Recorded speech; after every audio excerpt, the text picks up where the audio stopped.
So, hi, my name is Mimi Mudd, and this is Siulem Lee. Siulem Lee. Right. I guess I'll give you a little introduction. Siulem is a architect, and she also studied feng shui and metaphysics. So, and I just find that so interesting. And she is dedicated to creating holistic spaces for living and working and well-being. Everybody has heard about feng shui, but nobody knows exactly what it is, doesn't it? That's so true. Yeah. Before you came, I was studying up just a little bit so I could be prepared. And I saw that feng shui means air and water. Is that correct? Yeah. Yeah. Can you kind of explain to everybody a little bit about how significant that is and what that means for? Okay. Yeah. Feng shui literally it's that means water and air, and this is my own interpretation of that, because then you just say that's only words. What's water? Why wind? Feng shui. Okay, so I feel like when you visualize a river and when it's flowing with water, there's a lot of people that say let it flow. Okay, and you say okay, I'll flow like a river. So if a river has a blockage or stones, the water gets all like a pond. It starts to get darker. Oh, yeah. The life of that water takes off. It smells Stagnant. Stagnant. Thank you. She will help me with my English. I'll do my best. and exactly. And what happens when you take out the rocks? The water starts auto healing itself. It flows naturally, gets clear. Fishes come. Fishes won't go to water that's not healthy. Right. We won't drink it. Right. So water, it's the representation of energy. So we want energy to flow in the space nicely. So, and why wind? Because wind also brings energy. We don't see the wind, but we feel it. So when feng shui, we talk about feng shui, we're talking about very subtle energies. Usually you can visualize that if air flows freely, it can take seeds to a place where it can grow a nice flower or a tree. So air does a lot of energy moving. So we want to go with that flow. But what we don't understand is that we just don't go with the flow. If we understand the flow and we have the intention to navigate on that flow, it will make it better. If we have good energy, good vibes, how we can promote them so they are better in your house and your life. So that's it, to understand how energy is in a place. So, for example, you want to know the feng shui of your house. You already live here. So I'll come, and the first thing I'll do is understand several things. I will understand your surroundings, because that's important, how it affects the energy of the place. And I will come and use my low pan, that this is like the tool of a real feng shui practitioner. It doesn't mean that if you don't use it, it's not real. It's just my tool. It's beautiful. Some of them, my teacher refers to it as like the sword for a samurai. Wow. So this is my feng shui tool. That's a low pan. And this is the special thing, is that with this I can take the direction of energy of the facing of your house, and from there it's a very scientific and art at the same time to understand how energies flow inside. So we take in consideration surroundings, because it's physical, it exists. You cannot acknowledge some bad energy coming from a neighbor. I'll see that and feel that, and then we can work that out. Some is the subtle energies, and as when you are born, you have a unique energy that was sealed when you were born with your year, your month, your day, your hour, so detailed. Wow. So your house is born too. Ah, okay. So this is what we do with Feng Shui. Well, let me do a note. Classical Feng Shui, because there's a lot of types of Feng Shui. I can imagine. I didn't know that, but I can imagine. Yes. So you kind of like the use of that tool. Would you consider that a classical tool? When you say yes. classical Feng Shui.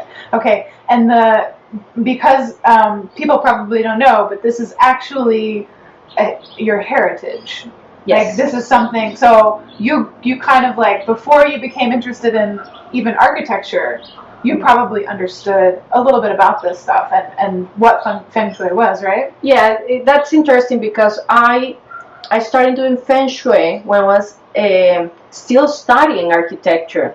Because a client, her daughter wanted a house, but she wanted to be done in Feng Shui. In those times, we're talking about 20 years, the internet wasn't so nice as now that you can Google everything. But I went into books, I wanted to understand, and I loved it. But I wanted to go further, but I couldn't find like the real master I could study, because you can find anything in internet, good and not so good. So I did my architecture and I did Feng Shui for me, for several clients that were very specific, but I do it all by books on that time. But it came up to a time where I was so interested because I was studying metaphysics from the viewpoint of healing, understanding energies, and this is not high level stuff. What I mean is energies is like nature, how things work, getting flow again of your natural well-being. That's it. And I came this school that's a Hungarian metaphysics school that had like 50 schools around the world, and this teacher came every month to give classes. And this time we received this lady, and she started talking and said, well, my grandfather is an architect, my father is an architect, I'm an interior designer, I do Feng Shui, and also I do dowsing. She was gonna teach us about dowsing. I'm like, thanks, universe, God, cosmos, everybody. I can ask her about a master, because I had already like 2 years searching for a real master to go and learn from them. So she was the one that told me my master is Grandmaster Raymond Lowe. And that's what he brought to you. Was yes. Like the roots of Feng Shui, the origin of it. Yes, he has been doing traditional Feng Shui, and when we see traditional, is the most original way of doing it. This comes 5,000 years ago. Wow. From China. Wow. Okay? That's incredible. That's incredible, because what happened is the Feng Shui has translated in simpler ways of forms that they're not, I'm not saying they're not right, maybe they're not so complete of all the information you can get benefits. And traditional, it means that it not only takes the direction of the energy of the house, it also takes in consideration forms, it also takes in consideration your unique energy. So let's come back. Your house will have a natal chart. It will be born. When your house will be born? Well, that day it's finished. And when it's burned? When you start living in the house. Yeah, that makes sense. Okay, makes sense. Yeah. Who activates the energy? We do in our houses. So that date is very important, of what energy. And when I have all this information, of course the floor plan, because from that floor plan I can draw out how the energies move in the house and start doing diagnostico. Diagnostics. Oh, thank you. Analysis, and give you recommendations. But the recommendations are so sweet. I say sweet because they're so subtle. It's not that you will have to remodel your house and look like a Chinese place. Because there are different people. Well, maybe I like a Chinese place. I'm half Chinese, but maybe you will not like your place to look Chinese, because there are other lines of Feng Shui that they solve the bad energies by putting different statues, and that if you believe in that, it will work. The important thing is what you believe in. Mm-hmm. This is not religious, okay? This is not a self. People think it has to be related with religion. I said, no, what happens is that one master of Feng Shui combined Feng Shui with Taoism and Buddhism. Mm-hmm. So people, and that was that master that went to the Western. So that's why in the West is so famous some type of Feng Shui. Okay. Like New Age Feng Shui. So this is traditional. Okay, and traditional is very, what is that? Non-denominational? No, that would sound still religious. It's just completely not related to religion whatsoever. It's all about well-being, but from a science-related metaphysical standpoint. Yeah, Chinese are very good at making everything very detailed. So it's very scientific. It was a study. Imagine if all of our ancestors lived hundreds of years, so they have all the time and not the stress we live in now to study the stars, because it has also astronomy involved. Oh yeah. How energies flow, and they systematically study and understanding how it works. So when you get into that detail, the base is how the universe works, and they translate this in the 5 elements. Let's call it theory. Mm-hmm. Okay, so we have a born cycle, mm-hmm. and this is 5 elements working together to construct everything is here in our universe, in our place. How is this possible? Okay, fire, the first element, burns and creates the earth with the ashes, and then earth creates metal down there. Metal creates water. That's more like thinking of alchemic. It's more energetic. Okay, when you solve metal, it dissolves. I'm just talking about concepts. Uh-huh. And then we have water. When it nurtures earth, we have wood, and wood burns firewood. So this is the born cycle, but we have the destructive cycle. For example, metal destructs wood. So which gives energy and which element takes energy from me? Mm-hmm. So we understand everything, and this is the base. Traditional medicine is based on these 5 elements: destructive and born cycle. Feng Shui, Batsi is Chinese astrology. Uh-huh. Okay, so if we complement our life with prevention with medicine, because we want medicine to be how have you said? Preventiva? Preventative medicine. Okay, thank you. Preventative. And you have your place. That Feng Shui is not to make the house happy or your office happy. It's to make you happy. Okay, and why do I want to make you happy in your place? Because your place is your sanctuary. It's where your body, that's the other sanctuary. You're a yoga teacher, so you know what I'm talking about.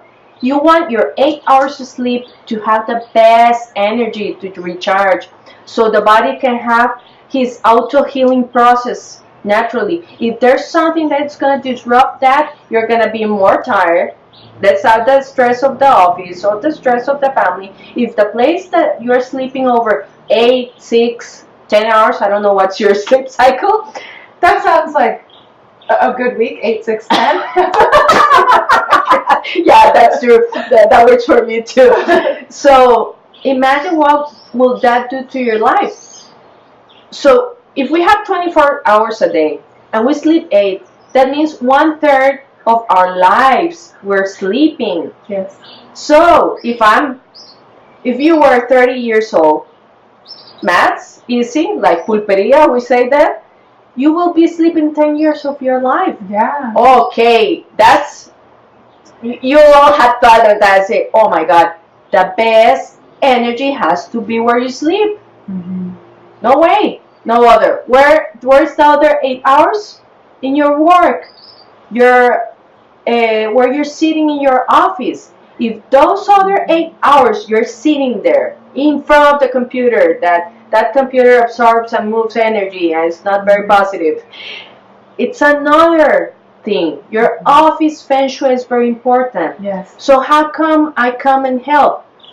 Okay, I can come and help and see Mimi's house and say, okay, you already live here, we need to work what it's already here. I'm not gonna tell you move from your house just because I found something that's not benefit. No. But maybe you would want to.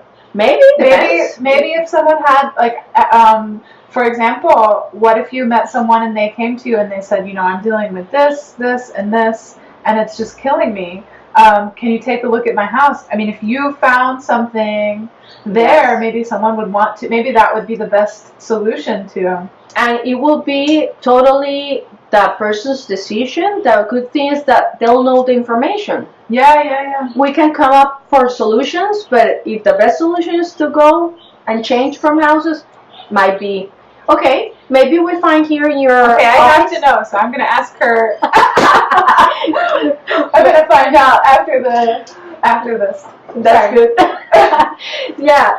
Let's say, for example, what we have here, it's energies. So many people have seen that we draw a chart with numbers from 1 to 9.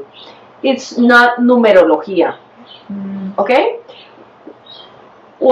This is my own interpretations. Numbers I use to interpret easier the energies. Okay? And 9 represents fire. Okay?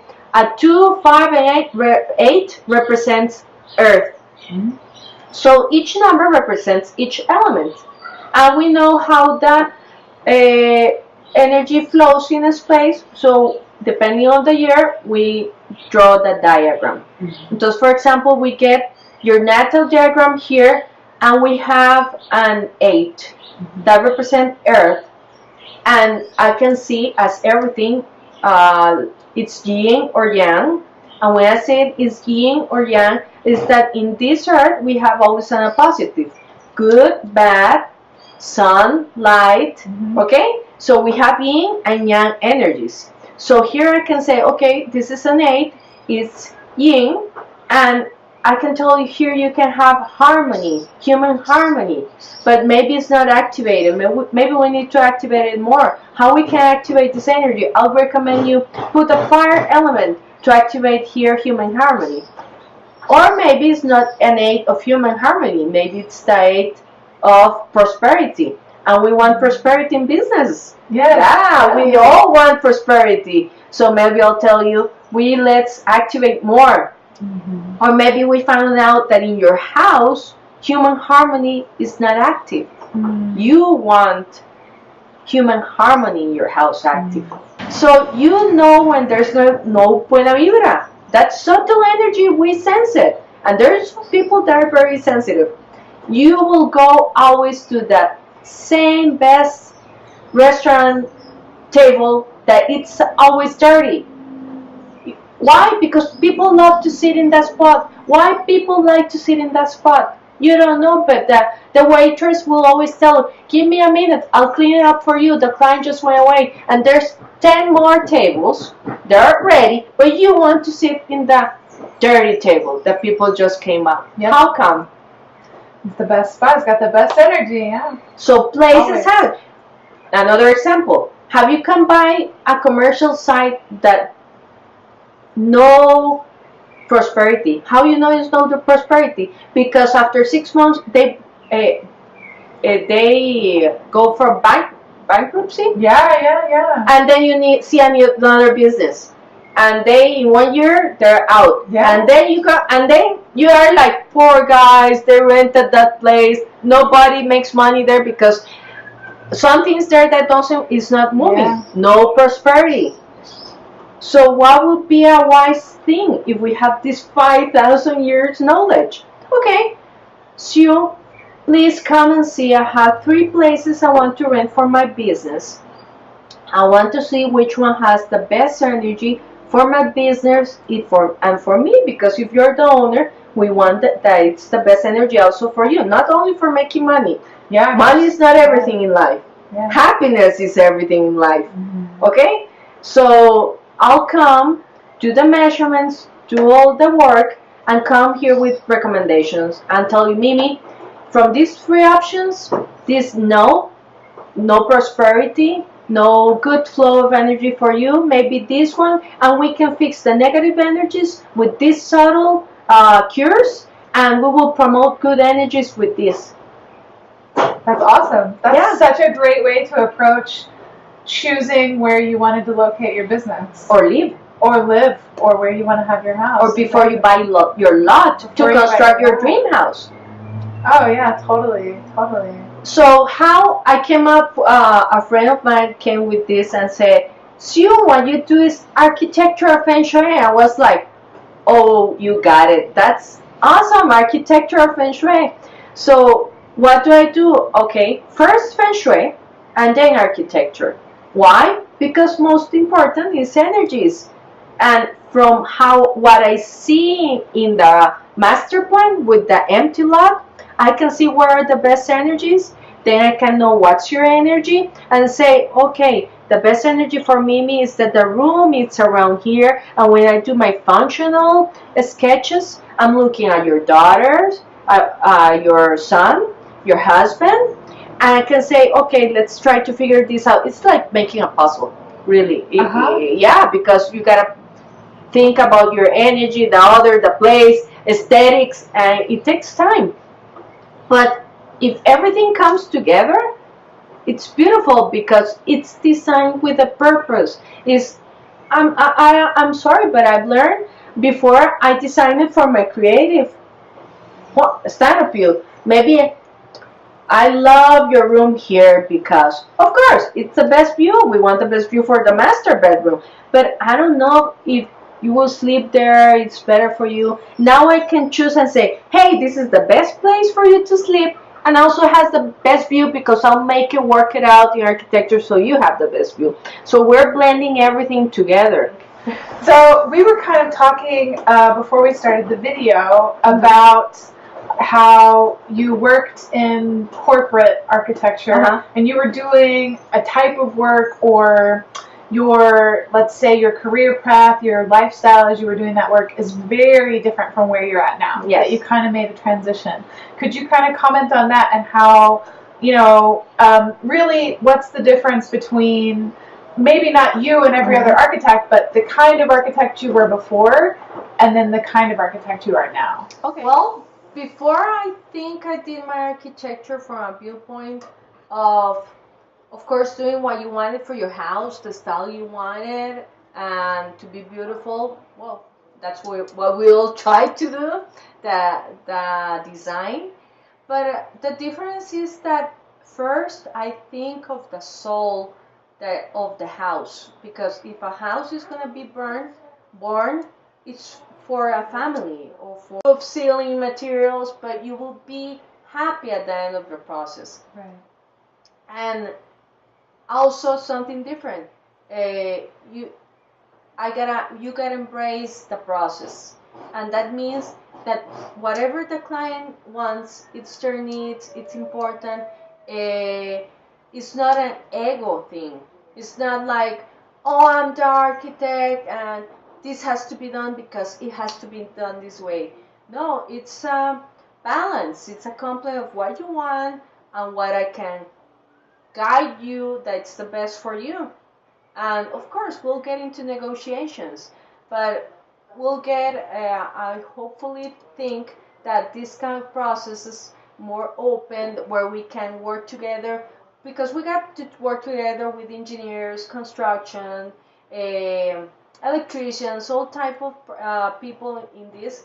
I'm also project manager, so I have that thing to blend together people, harmonize.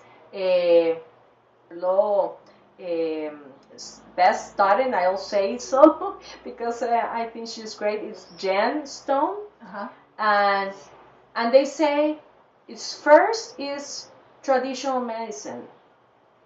No, sorry, I'll correct that. First is Batsy. It's astrology. Understand yourself. That's the most important, to understand yourself. Second, it will come healing that you prevent, so traditional Chinese medicine. And then it will come Feng Shui to have all that place where you live and move happy. So everything is important. So that's where we were talking before, the holistic thing. Well, since you just mentioned the woman, what was Jen Stowe? Yes. And your master and everything. I want to make sure that you get a chance to invite everyone. If you are interested in what she's talking about, and you're maybe interested in Feng Shui, can you tell everyone about the event that you have coming up? Yes, we're very excited. Jane Stone, it's also my master of Feng Shui. I took her classes years ago, and then I took Batsy with Grandmaster Law and I Ching. And what happened is that Jen has her Feng Shui business in Scottsdale, Arizona, and she goes around United States giving these workshops of Feng Shui. It's a 5-day, complete day knowledge of 2 days of Feng Shui. Let's say all the important stuff introductory, and then 2 days of practice and more deep information, and then 5th day is practice. So what happened is that she wanted to give a Miami workshop, and she didn't find an organizer. And this has passed like 2 years, and one day we were talking, and I said, Jen, have you found someone for your Miami organization? She said, no. I said, I can do that for you. I'm in Costa Rica, but I go around Miami a lot. My sister lives there. I know the place very well. Wow. And let's try it. Let's do this. I think it will be beautiful that you can do it in Miami. And a lot of people, it's easy to fly there, because I have to fly to San Francisco, or otherwise you have to fly all the way to Hong Kong. And imagine that. So it's a great opportunity to learn this knowledge, classical Feng Shui, that I think is the most pure and direct information from 5,000 years. We'll have it in July, from the 23rd to the 27th of July, and it's Miami. It's very close. July 23rd to the 27th. It's in Miami. Where? It's in Miami City. In Miami City. Where is it hosted at? At Mind Warehouse. We're gonna have it in that conference room, and it's gonna be awesome. We'll always have international study, so feel free to come from wherever you are. And you can find more information. Well, I'll put a link below the video, but also it's on Siulem's website, and so you can read about that and and check it out if you're interested in learning more about Feng Shui. Yeah, someone has asked me if we have the Feng Shui in Spanish.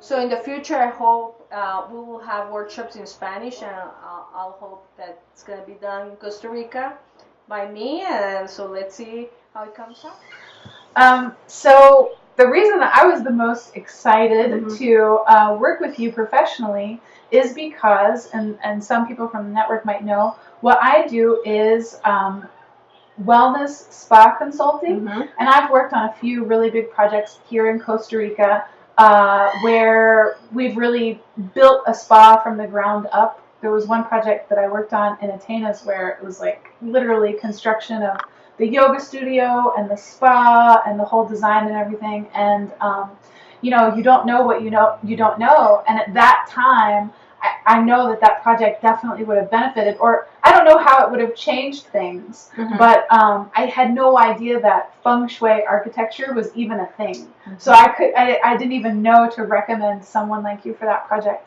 So for me personally in my business, which is working in consulting in the spa industry, wellness services, yoga classes, massage therapy, and healing, working with healing centers. What would you recommend for businesses like that, whether you have maybe an existing spa or you're considering building a spa? How does Feng Shui really play into creating a space that's conducive to well-being and healing? Okay. Well, I'll say Feng Shui applies to everything. So, for example, for spas, I'll say it will enhance where are the best places. For example, if you have in your spa a healing area. Example, I don't know, different type of massage, like your treatment room. Your treatment room. So for that special area, I'll say we need the space that gives some more human harmony, the best energy possible. So not only the person comes and gives all this experience and the service and the design, everything complements, everything add up. But that place they designed for that, it's especially located in that spot. So what happens if that space, we talked before about the 5 elements. So for example, if that space needs to be enhanced or activated, as an example, I said we need to activate that energy with a fire element. I'll tell you, okay, maybe this space we can complement and be more warm place. Maybe we can use more reddish decor or lining, more cozy, that you see the warmth, the dim lights. Okay, so everything blends and supports the element that supports the energy, that space to promote the healing process. Also, if you have this spa, you'll have the water features. You tell me which water features are. I don't know, maybe the jacuzzi or maybe a sauna, steam. Maybe that water element, even though Feng Shui, there's a special formula we watch to put water elements. Because water and fire, I think they're the most enhancing, because you see fire, flaming or water, if it's active, it moves a lot the energy. So water elements don't go just any place. It has to be a special place, because you can put water in a place where it activates a negative energy. Or you can put it in a space that promotes positive energy. So I'll say this example. Usually you'll have the fountain in the front of a place. Or people will say to you, put a fountain in the entrance of your house or your business for prosperity. I don't know, have you heard it? No, I haven't heard that before. Is that Feng Shui? It's not because it's Feng Shui. I heard or read that in magazines, so I'm trying to use an example of a random recommendation that they say it's Feng Shui, and says, put the fountain in the entrance of your business so prosperity comes in. And maybe yes, maybe not. No. I need to see the specific place to see if the recommendation applies to your place. Maybe the fountain is good for you. Maybe it's not good for you in the entrance. It's so unique. It's not like there's a unique formula for every space. That's impossible. Each space is so different. So that's where I like to bring this up. You cannot use, sometimes people can use Google to find Feng Shui and do it, and they will find a formula. Do this like this in a steep grid, and here's prosperity, here's good health, exactly. And it's not like just like that. It's very detailed, specific. It's like there's a lot of factors. A doctor won't give you medicine for you, and then someone will come and give the same medicine. No, he needs to see all the background, all the symptoms. You're coming from where, your ancestors, because maybe DNA is different from this. Every specific solutions for every specific place.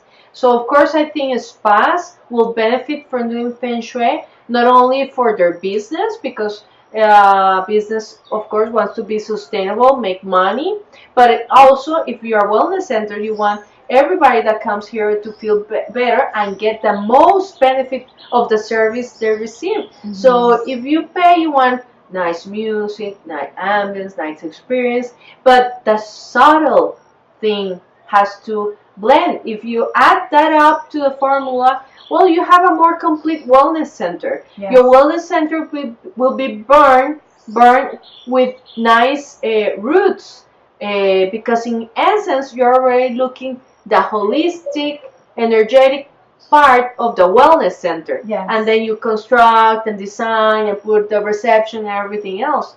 So you cannot build a house from the air down. You need to put good bases. I think the base, the good foundation for any project will be Feng Shui. That's awesome. Yeah. So I think that this has been so awesome. Thank you so much for coming. You're welcome. And this has been a wonderful interview. For everybody who watches this, if they're interested in working with Yes. you, what can they do? Go to your website and request a consultation, or Yes. Well, yes, you can visit my website, siulem.com, for architecture Feng Shui. And you can call me. My phone is there. I'll answer to any of your questions and well, doubts, or if it can work out, because people has a lot of ideas. We just mentioned before, it can work out for landscaping. If you want to do a pool, where you put the pool is very important. In Costa Rica, there's a lot of beach houses or jacuzzis, or fixed you already house. So just call me, write me an email. I'll be happy to help you with your house, your project. And it's part of my service. I'm more committed on helping that the spaces help us to live a better life. If it can help you a little bit in being happier, that will be the best of all. So I'll be glad to help. awesome. Thank you so much. You're welcome. Thank you for inviting me. It was a pleasure.